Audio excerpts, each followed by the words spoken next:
क्या कोई इंसान अपने अंत का वीडियो स्वयं बना सकता है? चला देशद्रोही भी तुम सब कुछ साबित करो। ये केवल पागल साबित करने से क्या होता है? अभी बहुत सारी ऐसी धाराएं हैं, बहुत सारे ऐसे आरोप है जो मुझ पे फेंके जाए। मैंने तो पहले ही बोला था तुम सभी लोगों से कि मेरा जो ये बंदा है ये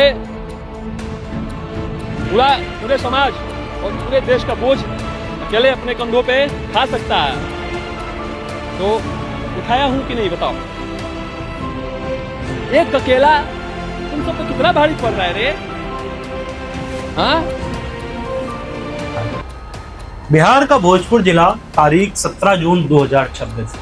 भरत भूषण तिवारी नामक एक व्यक्ति फेसबुक पर लाइव आता है और कहता है कि ये रही पिस्तौल और ये पुलिस वालों को दे दी गई है। और उसके बाद अचानक से गोलियां चलने लगती है और कुछ मिनटों बाद खबर आती है कि भरत भूषण तिवारी का एनकाउंटर हो गया है, यानी कि पुलिस मुठभेड़ में भरत भूषण तिवारी मृत्यु को प्राप्त हो गए। पुलिस कहती है कि आत्मरक्षा में गोली चलाई, जबकि मौजूद दर्शक और मौजूद ग्रामवासी कहते हैं कि आत्मसमर्पण करने के बाद गोली चलाई है। आखिर फेसबुक लाइव के आखिरी उन चंद सेकंडों में क्या हुआ था, आज के इस वीडियो में समझेंगे कि आखिर क्या हुआ भरत भूषण तिवारी के साथ कि रक्षक ही भक्षक बन गए।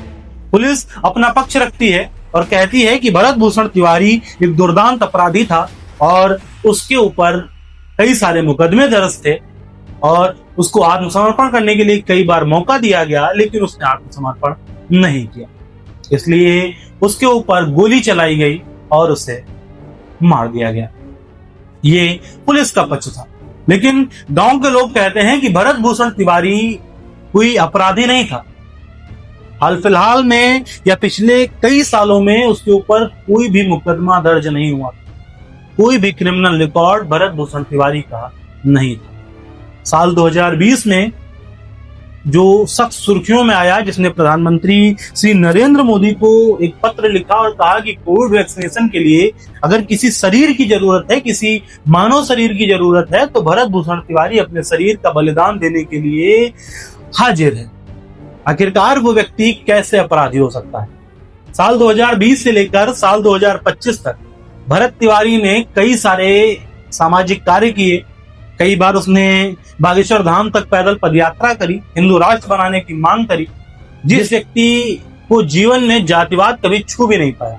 इस व्यक्ति ने हमेशा सबकी समान आवाज उठाई। साल 2025 में बिहार के भोजपुर में आई बाढ़ ने जिन गरीबों का घर बहा लिया था, जिन गरीबों के घर अब खंडहर बन चुके थे, जो व्यक्ति उनके लिए आवाज उठाता था, वो कोई अपराधी नहीं हो सकता। आत्मसमर्पण करने के बाद एनकाउंटर करना, सीधे कमर पर गोली मार देना, ये एनकाउंटर नहीं था, ये एक प्री प्लान मर्डर था जो बिहार सरकार की सह पर बिहार पुलिस ने, ये लोगों का कहना है। लोग कहते हैं कि भरत भूषण तिवारी एक सच्चा समाज सेवी था। 2020 से 2025 के बीच में कई सारे उससे पुरस्कार मिले समाज सेवा के चलते। लेकिन दोस्तों, कुछ कहानियां ऐसी होती हैं, कुछ किस्से ऐसे होते हैं, जब जीवन उथल पुथल हो जाता है, जिंदगी बदल जाती है। साल 2026 एक ऐसा ही साल था, न्याय और अपराध की दुनिया में एक ऐसा मोड़ आया जिसमें एक भोजपुर के बिलौटी गांव में रहने वाला स्नातक व्यक्ति, जिसका नाम था भरत भूषण तिवारी, वो काल के गाल में समा गया। पुलिस ने तो पल्ला झाड़ लिया कि वो एक दुर्दांत अपराधी था और उसे मारना ही जरूरी था,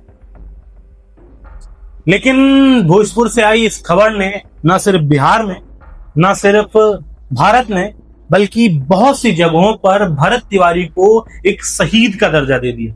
सोशल मीडिया खोलिए, स्क्रॉल करिए तो भरत तिवारी के वीडियोस भरे पड़े हैं और मिलियंस में व्यूज। लोग कहते हैं कि भरत तिवारी भगत सिंह का दूसरा स्वरूप था। एक पिक्चर आई थी, नाम था 23 मार्च 1931। उसमें बॉबी देओल का एक डायलॉग था कि मैं फिर वापस आऊंगा मां, जब अंग्रेज इस देश से जा चुके होंगे, लेकिन कुछ काले अंग्रेज आकर इस भारत की गद्दी पर बैठेंगे और इस भारत को बहुत परेशान करेंगे। इस भारत की गद्दी पर वो लोग बैठेंगे जो सिर्फ सत्ता के भूखे हों। तब मैं दोबारा जन्म लूंगा। और लोग उस क्लिप को भरत तिवारी से जोड़ रहे हैं कि भरत तिवारी वास्तव में भगत सिंह का एक रूप था। जिन्होंने आजादी के लिए लड़ाई लड़ी, तो भगत सिंह क्रांति के लिए लड़ाई लड़ रहा था। आइए जानते हैं कि भरत भूषण तिवारी कौन था।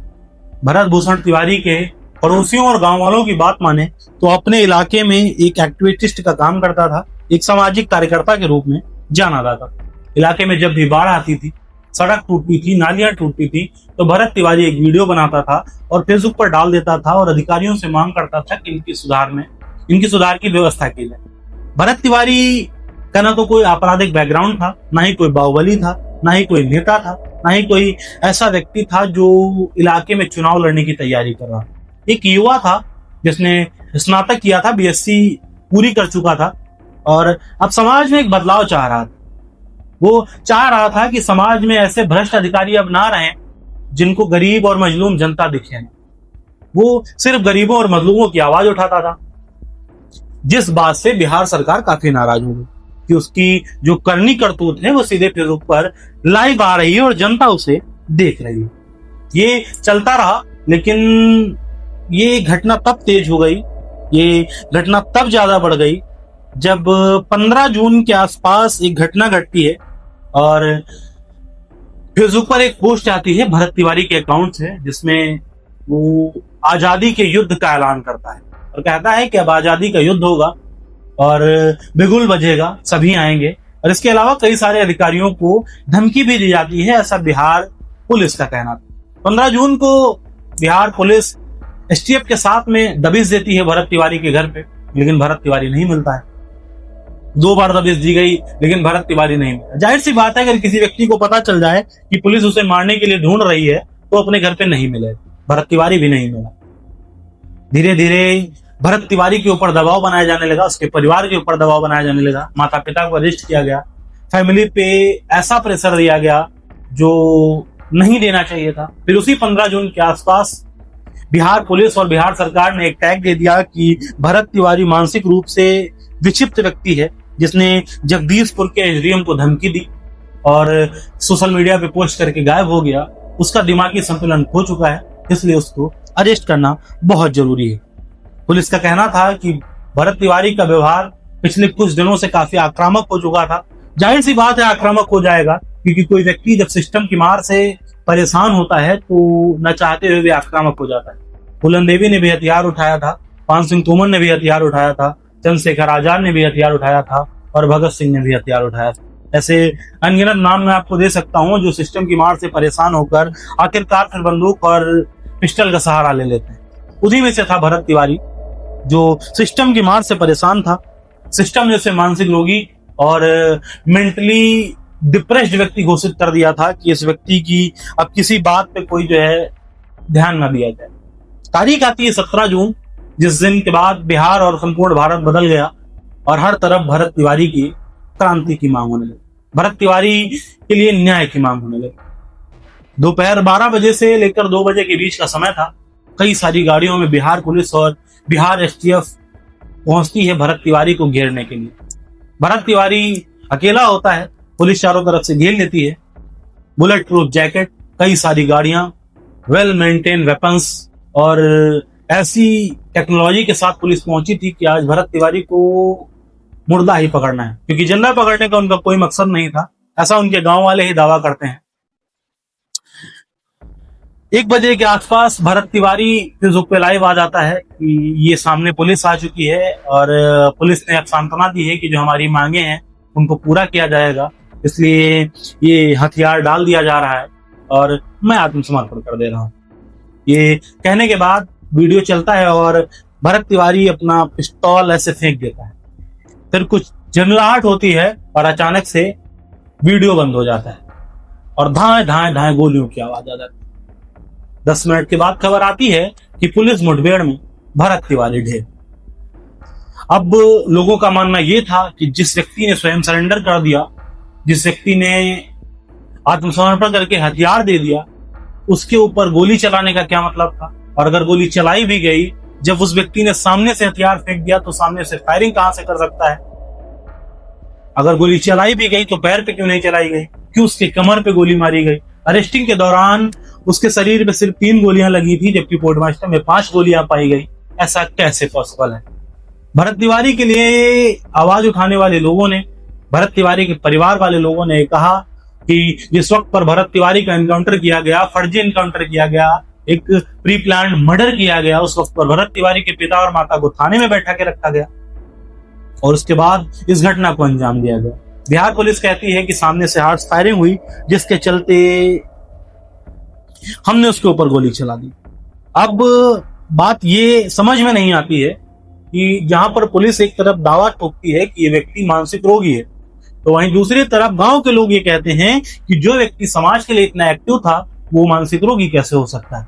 अब पुलिस के पहलुओं पे बात करें, अगर पुलिस पहले ही सर्टिफाइड कर चुकी थी कि भरत तिवारी मेंटली डिप्रेस्ड इंसान है, तो फिर बिना घातक हथियारों के उसे अरेस्ट क्यों नहीं किया गया? कई सारे ऐसे हथियार आते हैं जिनसे फायर करके व्यक्ति को बेहोश कर दिया जाता है। अगर भरत तिवारी मेंटली डिप्रेस्ड व्यक्ति था तो क्यों आपके साथ मेडिकल सुरक्षा दस्ता नहीं गया? क्यों आपके साथ एसटीएफ गया? अगर भरत तिवारी वास्तव में मेंटली डिप्रेस्ड व्यक्ति था तो क्यों आपके साथ एसटीएफ गई और कई सारी गाड़ियां गई जिसमें आपने भरत तिवारी के सीधे कमर पे गोली मार दी? पूर्व डीजीपी रहे मुख्य व्यक्ति हैं जो बिहार में कई साल काम कर चुके हैं, उन्होंने कहा कि जो भरत तिवारी नाम का व्यक्ति है ये कोई अपराधी नहीं है, ये कोई कुख्यात गुंडा नहीं था, न इसके खिलाफ कोई मुकदमा दर्ज था जो इसको इस तरीके से उठा के लाया गया, गोलियां चला के लाई गई। जबकि अगर उसने आत्मसमर्पण कर दिया था तो उसके बाद उसके ऊपर गोली नहीं चलनी चाहिए। वही गांव वालों ने कहा कि हम सामने से देख रहे थे कि भरत तिवारी ने अपना हथियार डाल दिया और कहा कि हमारी मांगे पूरी हो गई, हम समर्पण कर रहे हैं, अब हमको थाने ले चलिए। उसके पहले कुछ देर पहले भरत तिवारी ने वीडियो डाला कि अभी हमें देशद्रोही घोषित करो, अभी तो तुमने सिर्फ पागल घोषित किया है, अभी बहुत सी धाराएं हैं जो मुझ पे लगनी बाकी हैं, उन धाराओं को लगाओ तब जाकर कुछ होगा। ये भरत तिवारी पहले ही कह चुका था कि समाज और देश का बोझ मुझे ही उठाना होगा और मैंने वो बोझ उठा भी रखा है, लेकिन शायद अब ज्यादा दिन उठा नहीं पाऊंगा। या तो ये मुझे मार देंगे या तो मुझे सजा हो जाएगी। लेकिन मसला यहाँ पर सिर्फ सजा और मर्डर का नहीं है, मसला यहाँ पर है मानवाधिकार कि जिस व्यक्ति को रेप करने के बाद भी मर्सी अपील का ऑप्शन होता है, जिस व्यक्ति को घोटाला करने के बाद भी मर्सी अपील करने का ऑप्शन होता है, तो आखिरकार भरत भूषण तिवारी को इन सब का चांस क्यों नहीं दिया गया? जहां पर एक तरफ लोगों ने ये कहा कि भरत भूषण तिवारी एक सामाजिक आक्रांता था, तो किसी ने कहा सामाजिक कार्यकर्ता था, किसी ने आतंकवादी कहा, किसी ने देशद्रोही कह डाला। वही जिस वक्त पर पोस्टमार्टम के बाद भरत तिवारी का शव बिलौटी पहुंचा, उस वक्त पर बिहार में कोहराम मच गया। जो घटना बिहार के भोजपुर के बिलौटी से निकली थी वो धीरे धीरे कब पूरे भारत में फैल गई और कब जस्टिस फॉर भरत भूषण तिवारी का ट्रेंड हो गया किसी को पता नहीं चला। सोशल मीडिया खोलिए, यूट्यूब खोलिए, एक्स खोलिए, ट्विटर खोलिए या फिर कोई भी सोशल मीडिया प्लेटफॉर्म खोल लीजिए, भरत भूषण तिवारी के लिए न्याय की आवाज लगाने वालों की कमी नहीं है। कई घंटों तक NH 922 जाम रहा, गाड़ियां थमी रही, जाम जैसे थम सा गया, लोगों की सांसें जैसे थम सी गईं, लेकिन आखिरकार भरत भूषण तिवारी का अंतिम संस्कार कर दिया गया। लेकिन इस घटना के बाद बिहार सरकार और बिहार की राजनीति में एक अनचाहा भूचाल आ गया। पूर्व कैबिनेट मंत्री अश्विनी चौबे ने कहा कि ये एक लोकतंत्र को शर्मसार करने वाली घटना है और किसी के आत्मसमर्पण करने के बाद भी अगर उससे गोली मारी गई तो ये हमारे सिस्टम से चूक है और इसकी उच्च स्तरीय जांच होनी चाहिए।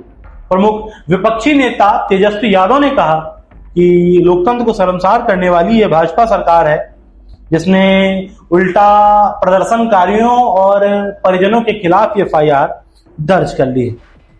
ये पहली एक ऐसी घटना थी जिसकी PIL विशाल तिवारी नाम के एक एडवोकेट ने सुप्रीम कोर्ट में दाखिल की और सुप्रीम कोर्ट में इसकी सुनवाई होनी है। कई सारे ऐसे क्वेश्चन थे, कई सारे ऐसे जवाब थे कि पूछे जाएं जनता के माध्यम से मेरे पास आए। मैं उन जवाबों को, उन सवालों को भी इसमें डाल रहा हूं कि आखिरकार सरेंडर के बाद गोली क्यों चलाई गई, लाइव वीडियो में रहने के बावजूद भी उसका एनकाउंटर कैसे किया गया, नंबर 2 फर्जी प्रेस विज्ञप्ति क्यों जाहिर की गई, क्यों बताया गया कि भरत भूषण तिवारी एक मानसिक रोगी था, क्यों उसकी मानसिक स्थिति का सच लोगों के सामने नहीं लाया गया, क्या रक्षक ही भक्षक बन गए, क्या पुलिस पहले ही प्लान करके मर्डर करने निकली थी?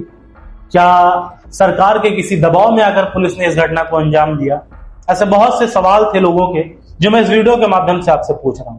भरत भूषण तिवारी, देखिए मैं किसी गैंगस्टर का, किसी व्यक्ति का ना तो कोई पक्ष लेता हूं ना ही कोई विपक्ष लेता हूं, लेकिन सोशल मीडिया और अगर फैक्ट्स की बात मैं करता हूं, तो मैं ये देख पा रहा हूं कि बिलौटी गांव, जो पैतृक गांव था भरत भूषण तिवारी का, वहां से जो आवाज उठ रही है वो यही आवाज उठ रही है कि भरत भूषण तिवारी कोई अपराधी नहीं था। भरत भूषण की रोती बिलखती मां जिस वक्त पर लोगों की आंखों के सामने आती हैं, उस वक्त पर उनको इस बात का अंदाजा हो जाता है कि भरत भूषण तिवारी तो गैंगस्टर नहीं था, कोई आपराधिक रिकॉर्ड नहीं था जिस व्यक्ति का, उस व्यक्ति को पुलिस ने आखिर ऐसे कैसे मार दिया। सवाल बहुत से हैं, लेकिन अब उम्मीद सिर्फ इतनी है कि हो सकता है कोई जांच हो और हो सकता है कि भरत तिवारी को मरणोपरांत न्याय मिले, क्योंकि जब तक वो जिंदा रहा तब तक भरत तिवारी को कोई नहीं समझा। लेकिन आज इतनी डिमांड लोग कर रहे हैं कि भरत भूषण तिवारी को शहीद का तमगा दिया जाए, शहीद का तमगा दिया जाए। क्या ये संभव हो पाएगा? ये आप कमेंट बॉक्स में जरूर बताइएगा। आज के इस वीडियो में बस इतना ही कि भरत भूषण तिवारी कोई अपराधी नहीं था, वो एक सामाजिक कार्यकर्ता था और वर्तमान में जो भ्रष्ट अधिकारी थे उनके खिलाफ आवाज उठाता था, बस यही उसका कसूर था। और एक कसूर मैं अपनी वीडियो में कहना नहीं चाहता, लेकिन मजबूरन मुझे कहना पड़ रहा है। एक कसूर यह भी था कि वो सबके लिए आवाज उठाता था, वो गंदी राजनीति में नहीं पड़ता था, वो जातिवाद नहीं करता था।